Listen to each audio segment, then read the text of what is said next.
Welcome to this new video. Today, I'll show you the fire kit I usually carry with me, which I use 95% of the time. This kit enables you to start a fire rapidly, even in the most challenging conditions. It's made up, as you'll see, of items that you can get anywhere and very easily. In survival situations, I believe fire is the most important thing to manage first. So, you need to pay special attention to learning this skill. You can warm yourself with fire, boil and thus purify water, cook food, dry your clothes, dry the inside of a shelter to make it safe, and keep wild animals away.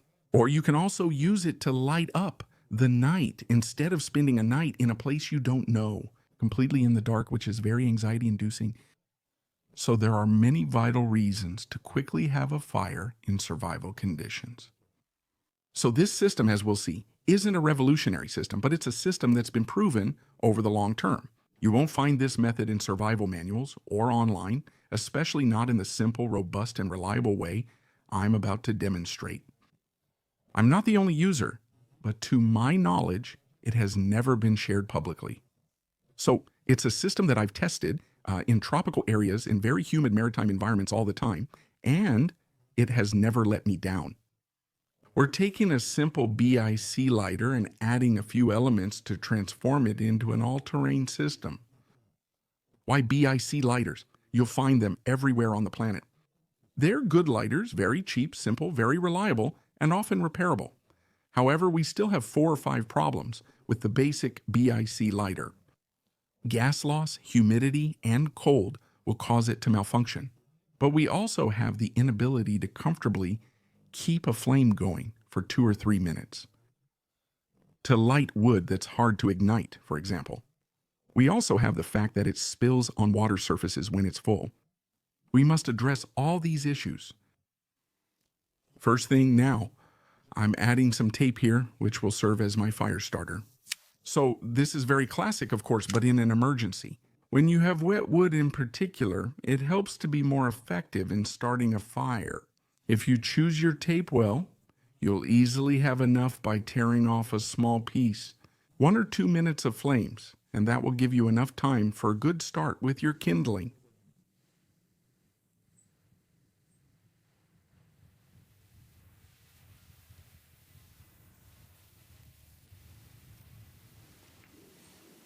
So, in the second step, you'll absolutely need to remove the child protection here.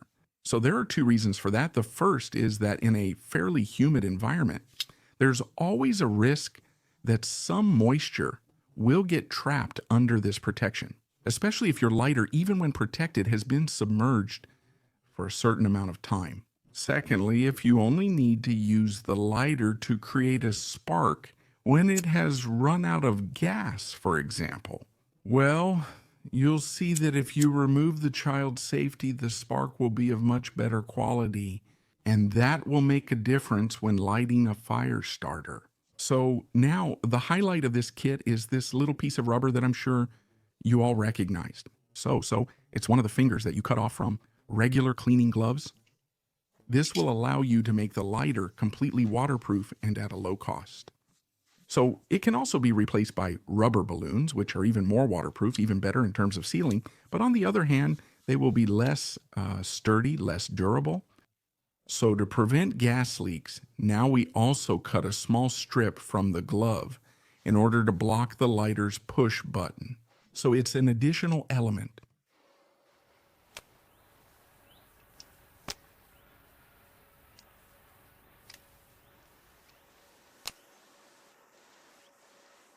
So when you've really gotten wet, the adhesive tape will be difficult, if not impossible, to light. So we're going to take an extra element that we'll place inside the rubber part that makes the lighter waterproof, and we'll put it on top.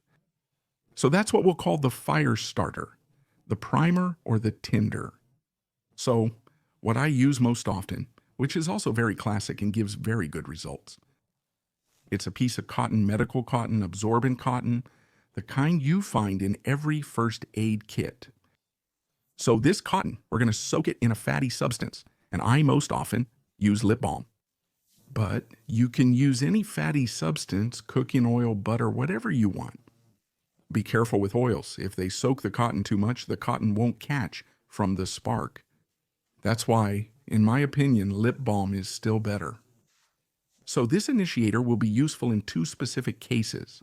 First, when there's a lot of humidity, it will secure and speed up the ignition of your rhubarb adhesive.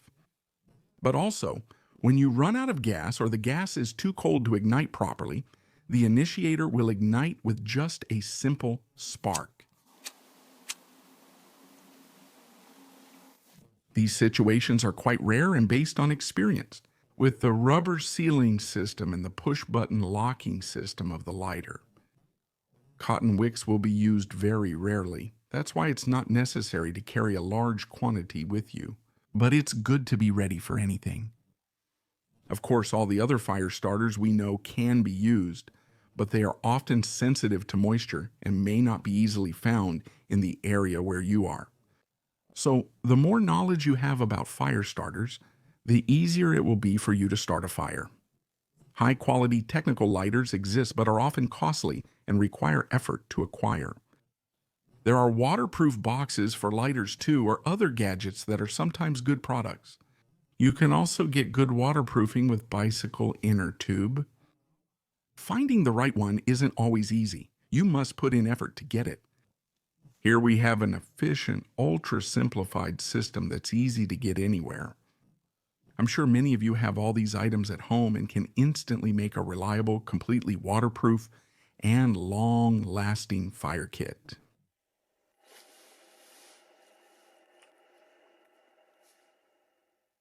So now, we'll see that with a completely empty regular Bic, you can still get a flame without any fire starter or extra material.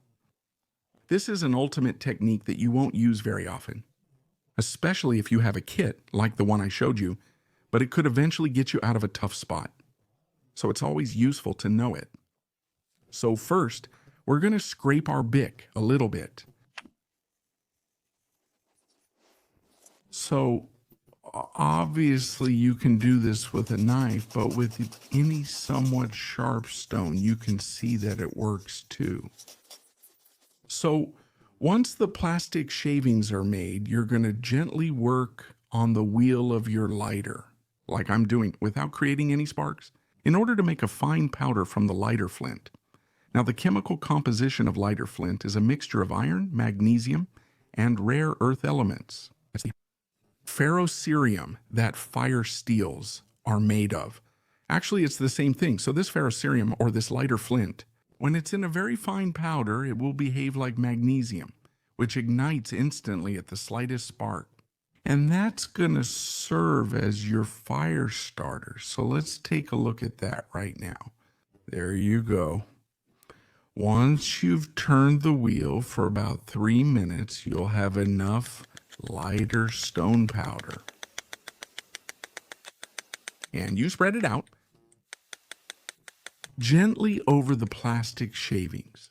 To make sure it lights, we repeat the process several times. This allows us to have a bit more dust, some small pieces of ferrocerium, and it should start with the slightest spark and without gas.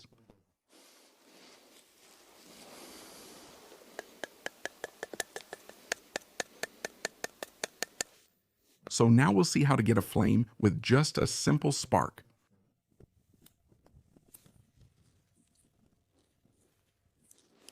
There you go. After that, you just add any little twig and you easily get a flame. So, one more important thing, the electronic Bic, as we'll see, and surprisingly, it's also very good. For the short term, it will keep working. When it fell into the water, you just need to shake it a little bit, and the flame starts up again very easily, instantly, whereas the classic Bic doesn't. When you put it in water, you'll have a really hard time getting it to start again. You'll really need to dry it out for that, so it will take a few days. On the other hand, with a bit of rough treatment, it'll have a harder and harder time starting up. The main problem will come from the fact that the electronic system, after a while, will corrode and stop working, or it will have trouble working, so for the buoyancy tests. Now we'll see that the lighters, as I showed you protected, will always float.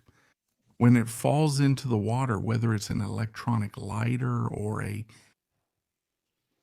classic lighter, they will sink when they are full, when they are well loaded.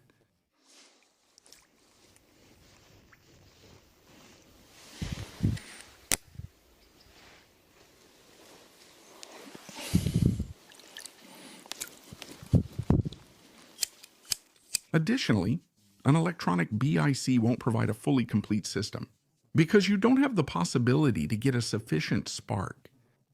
In case of gas loss, if it's really cold or if you break the lighter, for example, which is really not uncommon when you're in rough terrain.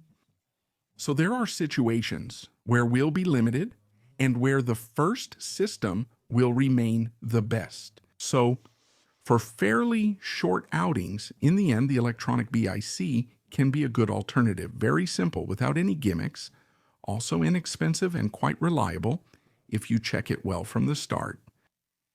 So to get back to our kit for normal situations, for everyday use, we put the rubber with the fire starters inside on the lower part of the lighter. So this way, you'll be able to use it in the usual way and in a completely normal manner. On the other hand, if you have tougher conditions or if you might be caught off guard by difficult conditions, you'll put the rubber on top, and that way it will allow you to be prepared for any eventuality. There you go. We've covered this system that I've been using for a long time, just like this. It's a system that won't let you down. But of course, you can adapt your own kit around these principles. Don't forget the few weaknesses that you need to compensate for to improve efficiency. Of a basic lighter and turn it into a real survival lighter, let's say it's the potential gas loss, the sealing, negative temperatures, the ability to hold a flame comfortably for a few minutes, and buoyancy. To finish now, don't forget, of course, to have a second fire starting system in your bag. Given the importance of fire and survival, it's essential to always have at least 2 different and complementary ways to start a fire. Thank you to everyone who watched the video until the end, to those who leave messages of support, and especially to the most loyal among you. And I'll see you soon for new videos.